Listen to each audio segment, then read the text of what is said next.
going to be checking this place out today. It's been a few years since I've been here. I did enjoy my trip around the place last time I was here. Since then, they've replaced the parking lot. They had to dig the parking lot up because, you know, they had some ecology problems. There used to be a battery factory next door to this place, or in the near vicinity. There was coal dust, coal rods, or carbon dust, carbon rod, and some coal tar. They got it cleaned up, and they reopened in October of last year. This is just a quick glimpse, before we get started too far, of what we're going to get into, the kind of terrain that is going to be all around us. This is an interesting item here. This is an old crane, and it's just rusting out. Got a shot here at the front. I think I got an idea what they actually did use this for. That's the bucket. And it looks like the type of bucket to where they would have dredged out, taken a lot of the muck and guck and just kind of cleaned out part of the marsh with it. That's theory only. Alright, I've kind of wormed my way in the back side of this little pool. It is part of the marsh. Got more dragonflies. Actually, look at the bottom. Let's see the bottom.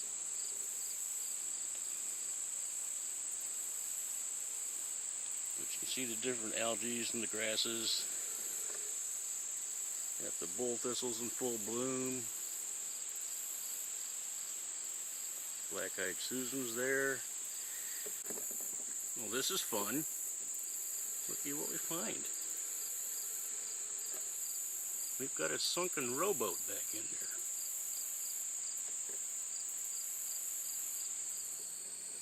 I think I'm going to head into the main part. See something here, gotta spot that out first. See what I might have.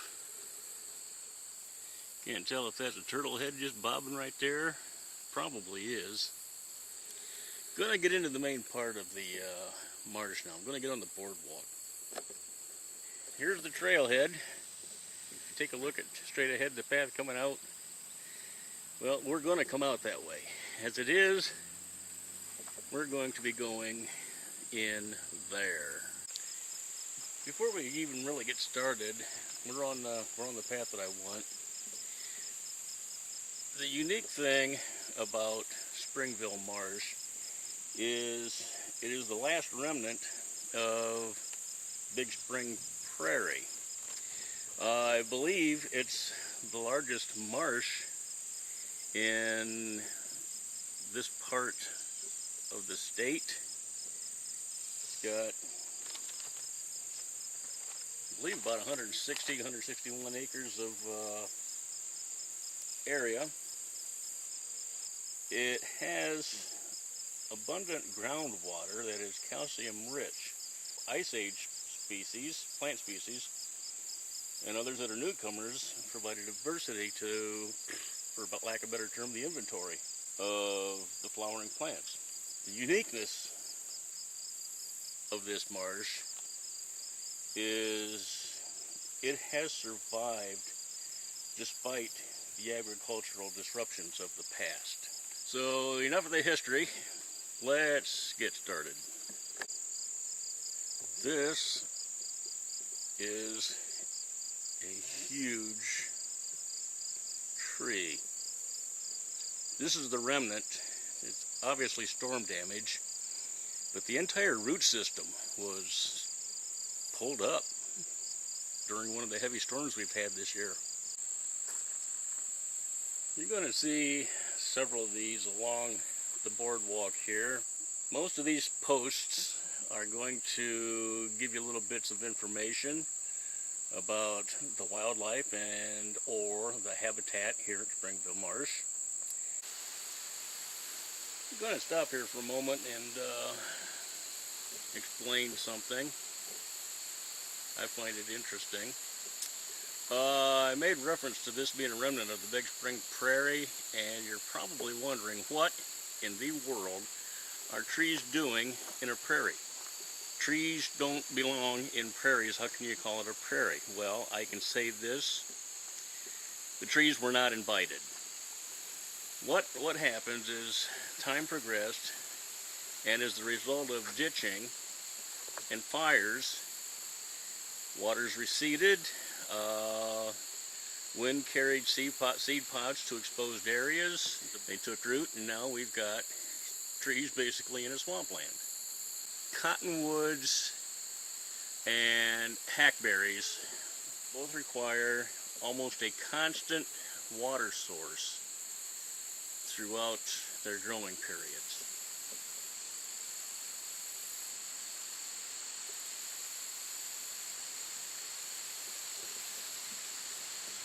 What we've got ahead of us somewhere, we've got an observation tower, and we've actually got a blind in front of us. And unless something really exciting happens, I won't be back on until we get to the observation tower. There are a lot of ferns growing in the marsh here. There are 3 types of ferns literally growing in here. The royal fern,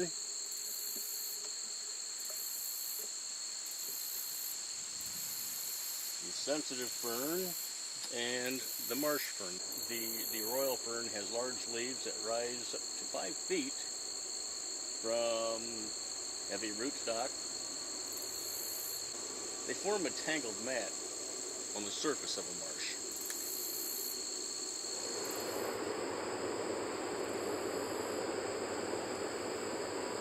And get this bee, little bee filling his pollen sacs.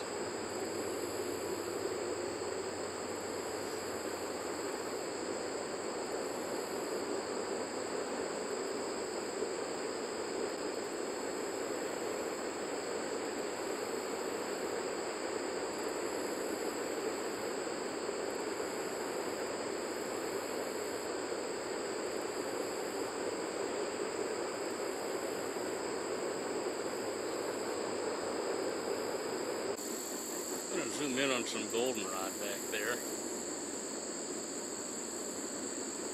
Can't make a video if you don't record something. So,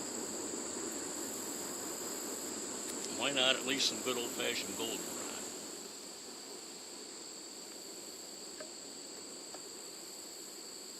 There we go. I like that backdrop. Okay, yay, we found it. This is the observation platform. It's been a long walk. We're about halfway through the marsh now. Let's go up top and see if there's anything at all to be seen. Holy crap. Climb up the observation deck to look out and expect to be looking over water, and I'll be doggone. The marsh has been overrun with cattails.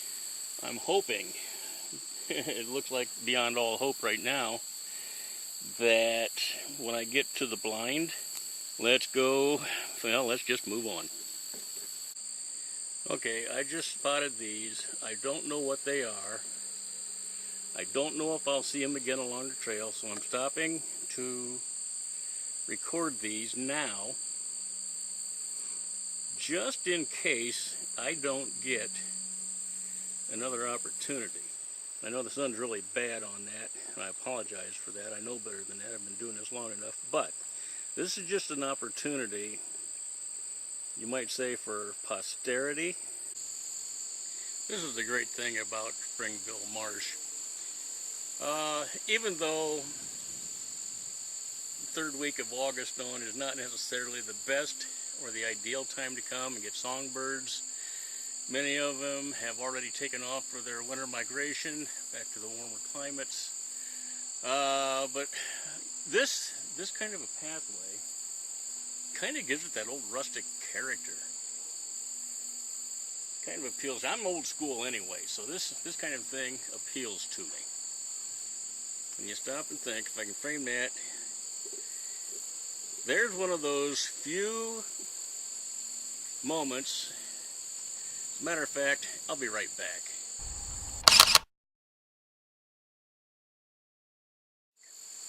I really like that kind of scenery and landscaping.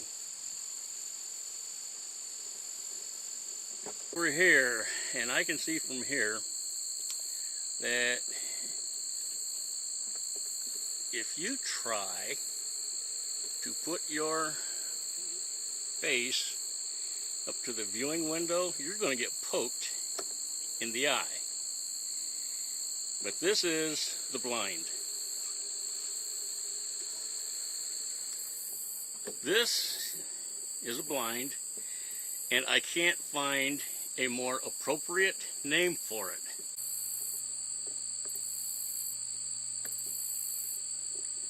Yeah, well. Finally. That monarch's been flying in and out of my vision and in and out of my lens for quite some time now. He's finally decided to land, and thankfully just long enough for me to get him. Now this one, I don't think this is a monarch. I believe this is a viceroy. A monarch, at the tip of its wings, is going to have more coloration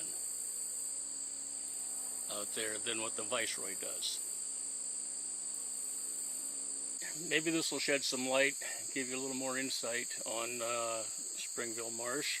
What it says, in the early 19th century, the United States gave 16,000 acres of the Big Spring Prairie to the Wyandot Indians in gratitude for their support during the War of 1812. Until the Treaty of Greenville was signed in 1833, the Wyandots hunted and trapped the area, including what is now Springville Marsh. Early settlers to the area introduced agriculture to the area by establishing pasture lands and hayfields. The farmers drained the wet prairie to grow corn, celery, potatoes, and other vegetables. At the turn of the 20th century, Springville Marsh was an onion farm. In 1937, the Smith Agricultural Chemical Company purchased the property and began mining the marsh's black muck. Until 1956, the black muck was shipped via rail car to fertilizer companies. Since then, Springville Marsh has remained relatively untouched. That gives, I believe, an accounting for that old crane. Now here's something for the I didn't know that category. It's the cattail. Cattail, especially in Springville, wasn't that big of a commodity, but the cattail is, believe it or not, considered the supermarket of the swamp. Many parts, and I didn't really know this until several years back, many parts of cattail are literally edible. And this is throughout the year. The young shoots and the immature flower spikes should be eaten like asparagus. Its rhizomes, or its roots, can be used to yield flour, and the pollen provides a high protein addition to baked goods. So, instead of taking a cattail and picking it out, soaking the head in kerosene and lighting it like a torch, might take one home and try baking some cookies with its roots. That ought to be interesting.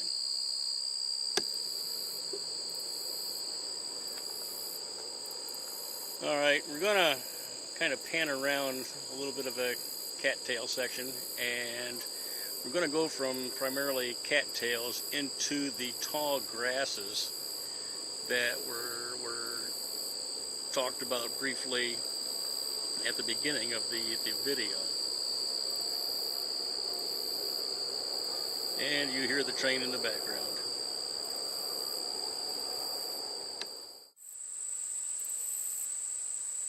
Well, looky here. Looks to me that just not too long ago, I'll bet you I was over on the other end of the marsh. Take a look at that.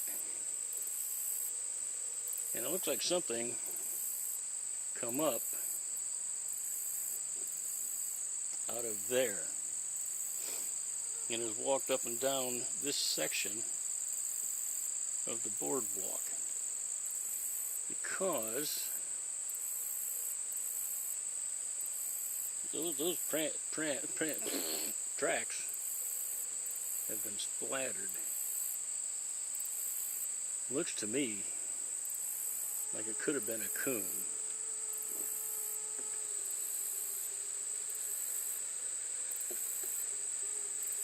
But something was here. Yeah, he's got his tracks all up and down there. He had relatively long fur, kind of sprayed and splattered water. Could have shook himself off right there. But his tracks go to the end of the boardwalk there. So, well, that was a subject missed. That's all right. At least I find signs of something.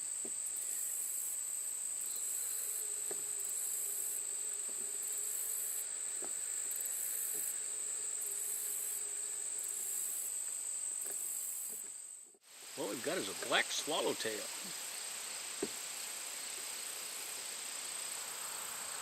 I'll make him famous on YouTube.